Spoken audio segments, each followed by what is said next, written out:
mas eu quero começar trazendo para o pessoal que está nos assistindo um trecho, né, da fala do Sebastião Coelho, desembargador aposentado, que defende um dos réus que foi julgado ontem, no dia...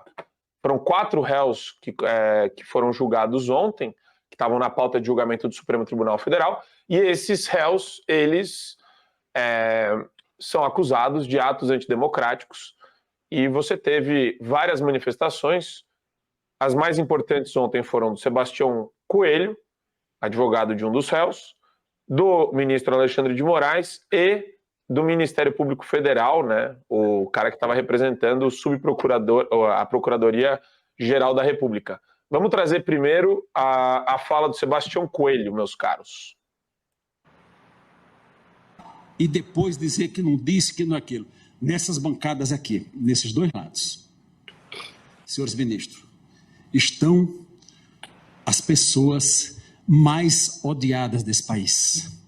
Infelizmente, quantas fotos eu tenho com o ministro dessa corte? Muitas, muitas. Não vi no velório de Sepúlveda Pertença, a pessoa que eu amava muito, para não dizer que eu estava afrontando essa corte. Mas Vossa Excelência tem que ter a consciência que Vossa Excelência são pessoas odiadas desse país.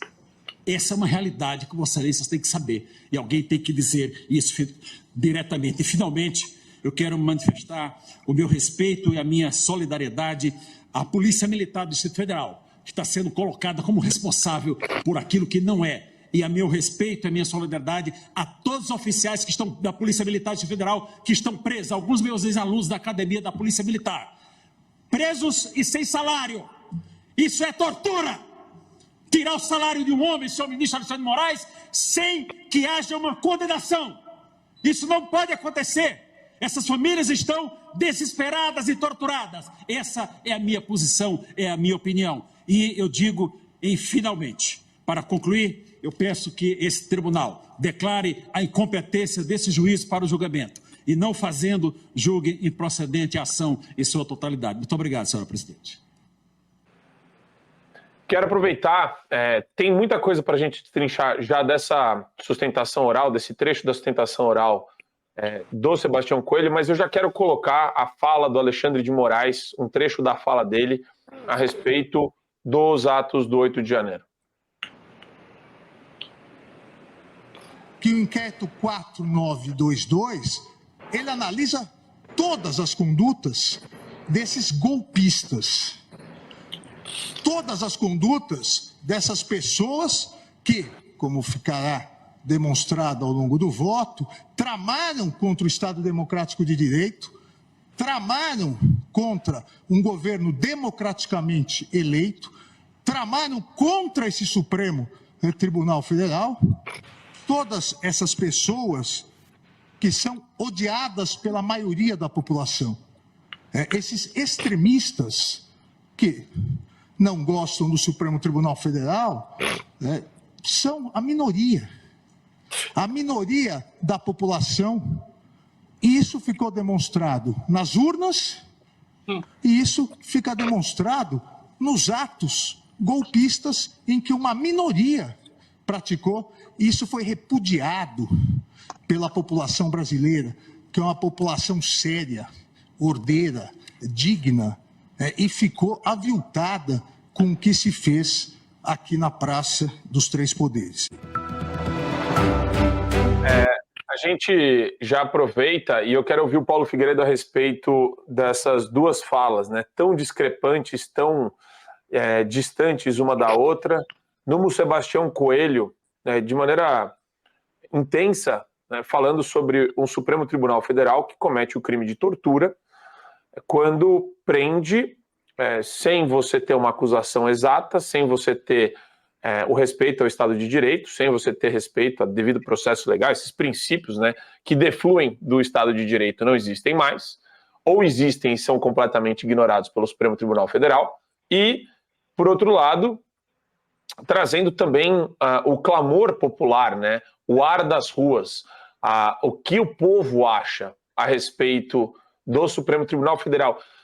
E depois a gente pode entrar na fala do Alexandre, mas a minha pergunta para o Paulo é a seguinte: Paulo, o Sebastião Coelho ele está falando para uma bolha?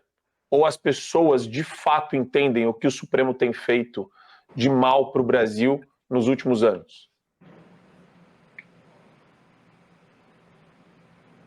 Paulo está mudo. Não escuto o Paulo, não escuto o Paulo.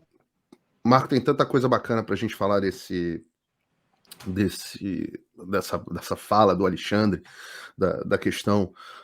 Tem uma coisa que não posso deixar de falar aqui, que é o assassinato de um princípio tradicional do direito, porque eu sou mais preocupado com essas coisas que são definitivas, né, mais perenes, do que as coisas que são passageiras e casuais. No caso, especificamente, essas frases, tanto do Ministério Público quanto do Alexandre, onde eles dizem que não há necessidade de individualização de conduta, porque a conduta é do bando, né? A conduta é do grupo. Essa fala, ela é uma destruição, que você chama o Alexandre de Moraes de serial killer da Constituição. Eu gosto desse termo.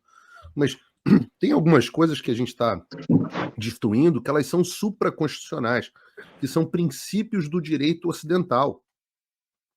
Então, no Ocidente, diferentemente do restante do mundo, nós não punimos conduta de grupo. O indivíduo não é punido pela conduta do grupo. Tem uma expressão em latim, eu até fui procurar qual era o nome dessa expressão, porque eu sabia que tinha um nome disso em latim para o direito, como quase todos os princípios. Societas delinquere non potest, ou seja, que diz o seguinte: a sociedade não pode cometer um delito. Então você não pode ser punido por ser de um grupo, por ser cigano, por ser corintiano. Então vamos dizer, a torcida da Gavião da Fiel vai lá e destrói o estádio. E aí o sujeito é punido porque ele estava no jogo e ele é corintiano, ele estava com a camisa do Corinthians, que ele estava na região. Você começa a criminalização do grupo. E esse é o caminho de todos os regimes totalitários. É uma destruição do princípio, e isso não está sendo defendido só pelo Alexandre de Moraes, é importante dizer. A fala da PGR é nesta mesma direção. Então nós não precisamos mais dizer que você cometeu um crime, qual crime. E isso, gente, por que isso é doloroso? E essa era a minha crítica quando eu falava da Lava Jato. Porque os casos passam, mas a destruição institucional fica. Isso é eterno, isso vai ficar. A partir deste momento no Brasil, está se institucionalizando que você pode ser perseguido por fazer parte de um grupo.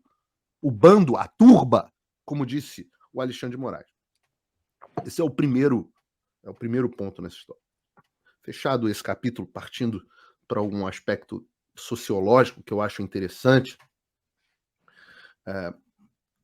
dois lados. O primeiro, que incrível a coragem desse homem, do Sebastião Coelho. Goza da minha enorme admiração. Porque foram poucos, muito poucos, os que, ao serem perseguidos, decidiram não retroagir, não retroceder, não dar 1 milímetro para o adversário. Eu me coloco nesse grupo, eu coloco o Adriles e o Marco aqui também.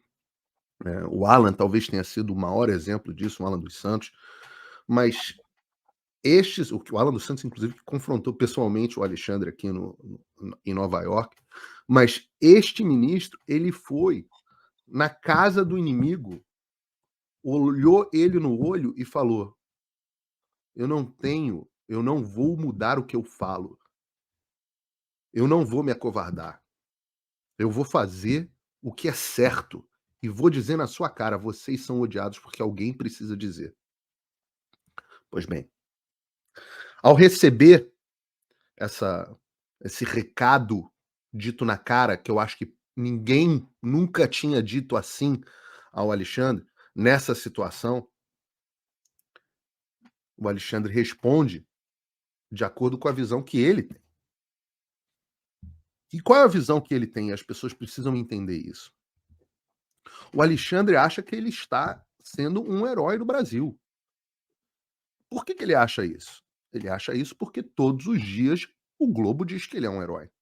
Todos os dias, quase a totalidade da imprensa brasileira diz que ele é um herói.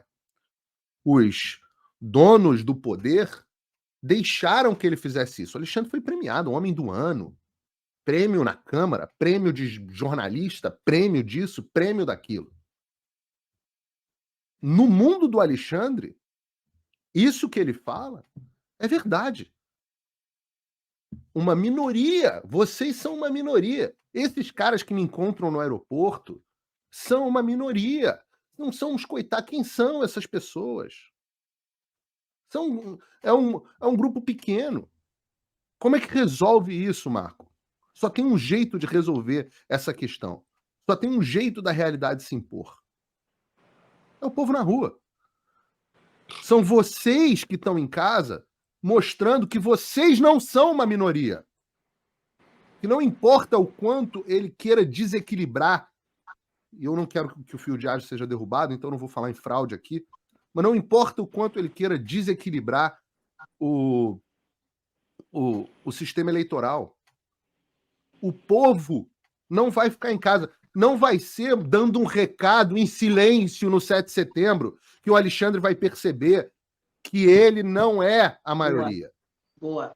Não vai ser em silêncio. Não vai ser com uma estratégia de que não se misturar com o MBL que o Alexandre vai perceber que ele não é uma minoria. Ele só vai perceber quando nós tivermos 1 milhão de brasileiros nas ruas de preto, de roxo, do que é, igual um Teletubby, não interessa, com um cartaz, fora Alexandre de Moraes.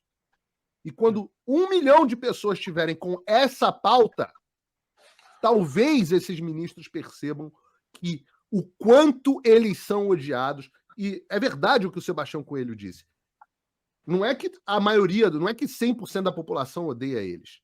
Mas eles são, sem dúvida nenhuma, os homens mais odiados do Brasil. Não há ninguém que desperte tanto ódio merecido como essas pessoas. Nós, como cristãos, temos que fazer um esforço gigantesco para que o ódio saia do nosso coração diante da maldade, diante da iniquidade, diante da canalice, diante do sadismo. Nós temos que fazer um esforço gigantesco para orar pelo ministro Alexandre de Moraes, que eu procuro fazer quase todas as noites aqui. Para você ter acesso ao conteúdo integral do Fio Diário, é fundamental que você assine agora a plataforma e aproveite as condições que a gente tem promocionais para você ter todos os acessos aos programas. Adrilho sobre tudo, Marco Antônio em Direita, Além do Ponto G, entrevistas com personalidades nacionais e internacionais, óbvio, Show da Manhã e várias outras atrações do Fio Diário.